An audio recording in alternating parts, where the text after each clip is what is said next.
बहुत से लोग जीवन भर पीने ही जमा किया करते हैं। इस तरह के कंजूस व्यक्ति सारे शहर का चक्कर लगाते हैं, मोल भाव करते हैं, कुछ पैसे की बचत करने के लिए मीलों पैदल चलते हैं ताकि बस या टैक्सी का किराया बचा सकें, परंतु वे ये नहीं जानते हैं कि उन्होंने अपना बहुमूल्य समय थोड़े से पैसे बचाने के खातिर खर्च कर दिया।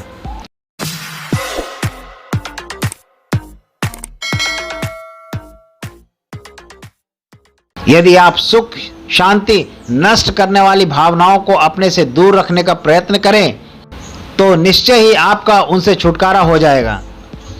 प्रेसिडेंट रूजवेल्ट बड़े ही प्रतिभाशाली पुरुष समझे जाते थे। उनमें संसार पर प्रभाव डालने की अद्भुत क्षमता थी। वे पूर्ण विवेक से काम लेते थे। किसी भी काम को करने से पहले जब तक उनका मन मस्तिष्क और विवेक पूरी तरह आज्ञा न देता था तब तक वे कोई भी काम ही न करते थे। उन्हें विश्वास था कि जिस काम को करने के लिए मन मस्तिष्क और बुद्धि तैयार हो जाते हैं वही कार्य सही ढंग से संपन्न होता है। आपको जब कभी ऐसा लगे कि किसी प्रकार की चिंता आपके मन को प्रभावित करने लगी है तो आपको ऐसा सोचना चाहिए कि आत्मा निर्दोष है, उसमें सुख शांति और आनंद विद्यमान है। दुख और चिंता उसमें नहीं समा सकते हैं। ऐसा सोचने पर आपको अनुभव होगा कि आपके मन में कुविचार नष्ट हो रहे हैं। उस समय आपकी शक्ति पुनः जागृत होने लगेगी।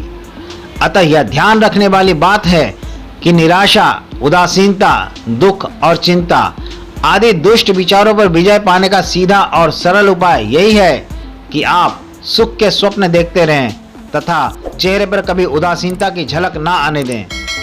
हास्य की मधुर आभा सदा आपके मुख की दिव्यता बढ़ाती रहेगी। आपको चाहिए कि आप प्रकृति के सौंदर्य को देखकर सदा प्रफुल्लित और प्रसन्न रहें तथा विपत्ति में भी सुख का अनुभव करें। सदैव आनंदपूर्ण विचारों के प्रवाह में तल्लीन रहें और अपनी आत्मा को भी उसमें लगाएं। इससे आपको सुख संतोष प्राप्त होगा और उदासीनता नष्ट हो जाएगी। इस प्रकार जब एक ऐसी अनुपम कृति बन जाएगी तो इस संसार में आपको आनंद ही आनंद मिलेगा। तब आप दूसरों की उदासीनता को दूर करने में समर्थ होकर एक मसीहा बन जाएंगे। किफायती बने। जहाँ धन का अपव्यय बुरा है वहीं व्यर्थ की कंजूसी करना भी उतना ही बुरा है। मध्यम मार्ग ही श्रेष्ठ है। पैसा पैदा करने के लिए अपने शरीर, मन और मस्तिष्क को भूखा रखना उचित नहीं है। मित व्ययी होने का रहस्य यह है कि मनुष्य ऊंचे आदर्शों का मूल्य और महत्व समझे। व्यक्ति को किफायती तो होना ही चाहिए, परंतु कंजूस या मक्खी चूस नहीं। अपनी अनिवार्य आवश्यकताओं के लिए उसे उचित धन अवश्य ही व्यय करना चाहिए। किफायती होने का अर्थ यह कदापि नहीं है कि मनुष्य मक्खी चूसो जैसा व्यवहार करने लगे। अनावश्यक रूप से धन को बचाकर गाड़े जाना किफायत का उद्देश्य नहीं, इसका उद्देश्य है बुद्धिमत्ता पूर्वक व्यय करना।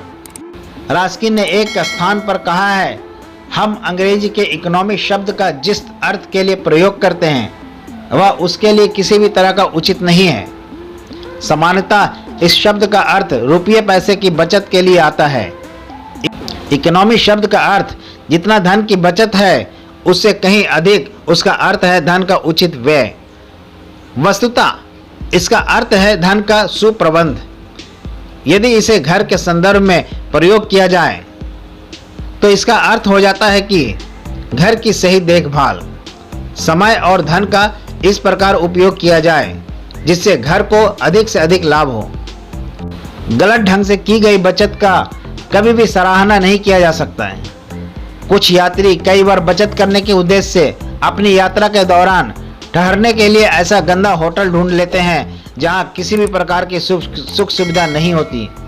ऐसे लोग यूरोप की यात्रा में तो हजारों डॉलर व्यय कर देते हैं, परंतु किसी सभा, सोसाइटी अथवा सम्मेलन में 5 रुपये खर्च करते हैं तो उन्हें पीड़ा महसूस होती है। यद्यपि यह सम्मेलन में उन्हें इतना आनंद प्राप्त हो सकता है जिसकी याद उन्हें जीवन भर रहे। नुकसानदायक बचत ना करें। जॉब विलिंग्स का कहना है कि कुछ बचतें इस प्रकार की होती है जिनका कुछ भी लाभ नहीं होता। बहुत से लोग जीवन भर पीने ही जमा किया करते हैं। इस तरह के कंजूस व्यक्ति सारे शहर का चक्कर लगाते हैं, मोल भाव करते हैं, कुछ पैसे की बचत करने के लिए मीलों पैदल चलते हैं ताकि बस या टैक्सी का किराया बचा सकें।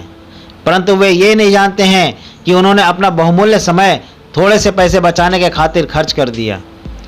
आप इस पर गौर करें कि उन्होंने 8-10 रुपये बचा लिए मगर बेशकीमती समय व्यर्थ कर दिया, अर्थात उसकी नज़र में समय की कोई कीमत नहीं है मगर पैसे की है।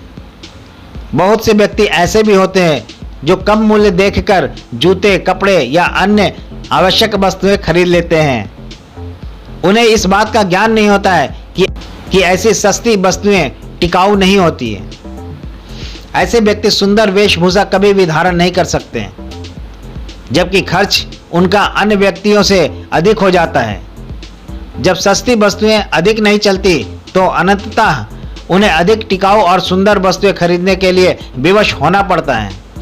सस्ती वस्तुएं सदा लाभकारी नहीं होती, उदारता से लाभ ही होता है। सूखे लेन देन के व्यवहार की अपेक्षा उदारता से किए काम में सदा लाभ रहता है, क्योंकि इससे दूसरे व्यक्ति अवश्य प्रभावित होते हैं। जो व्यक्ति उदार होते हैं उनमें चुंबक जैसा आकर्षण होता है, वे दूसरों को अपनी ओर आकर्षित कर लेता है। साधारण व्यक्ति कभी भी यह अनुमान नहीं लगा पाते कि वे किस डॉक्टर के पास जाएं या चुनाव में किस उम्मीदवार को वोट दें या किस दुकानदार से सामान खरीदें, परंतु अनायास उनके पांव उन संस्थाओं की ओर उठते चले जाते हैं जो विशाल हृदय और उदार होती है। उदारता एक ऐसी संजीवनी है जो मनुष्य के प्रत्येक प्रयास को सफल करने में सहायक होती है और उसके व्यक्तित्व को विजयी बनाता है। एक व्यापारिक संस्थान के प्रमुख व्यक्ति ने, जो किसी समय कार्यालय में चपरासी था, उन्होंने कहा है कि जिन दिनों में बेकार होता था और मेरी जेब में $1 होता था और कभी यदि डॉलर भी ना होता तो मैं प्रयत्न करके कमा लेता, परंतु मैं उस डॉलर को 1 घंटे में व्यय कर देता, यानी खर्च कर देता। इंटरव्यू में जाने से पहले नाई से दाढ़ी बनवाता, स्नान करता, जूतों पर पॉलिश करवाता, अपने कपड़ों पर धोबी से इस्त्री करवाता।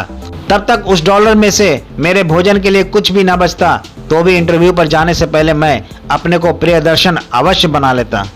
वस्तुतः यह है मितव्ययिता। किसी अच्छे नाटक को देखना या किसी अच्छे उपयोगी भाषण को सुनना मितव्ययिता का ही कार्य है। अच्छी पुस्तकें खरीदना, जहाँ मितव्ययिता का श्रेष्ठ उदाहरण है, वहाँ अपनी उन्नति के लिए रकम लगाना भी मितव्ययिता है। इससे मन में ऊंचे विचार और शुभ प्रयत्नों के लिए उत्साह उत्पन्न होता है। संगीत या किसी कला में प्रवीणता प्राप्त करने के लिए धन खर्च करना पड़ता है। कलाकार की कला पर मुग्ध होकर बड़े से बड़े धनी लोग उसके मित्र बन जाते हैं, जिससे उसे कई प्रकार के आर्थिक तथा अन्य लाभ प्राप्त हो सकते हैं।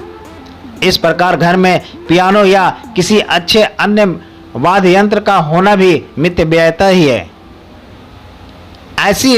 ऐसी किसी भी वस्तु पर व्यय करना लाभदायक है जिससे मानसिक शांति और विचारों में संतुलन पैदा हो।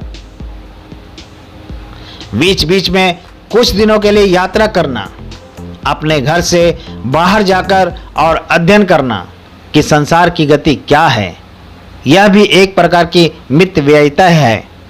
मेरे पड़ोस की एक महिला का कहना है कि मैं बहुत कम खर्च करने वाली कभी नहीं बन पाई।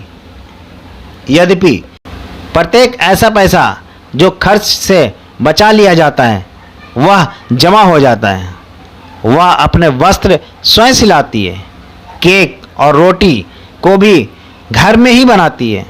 इस प्रकार घर के सब कार्य अपने ही हाथों से करके वह कुछ पैसों की बचत करती है। फिर भी अपने आप को कम खर्च नहीं समझती, क्योंकि इस प्रकार जितना भी पैसा बचता है उसे वह अच्छा साहित्य खरीदने में भी खर्च कर देती है।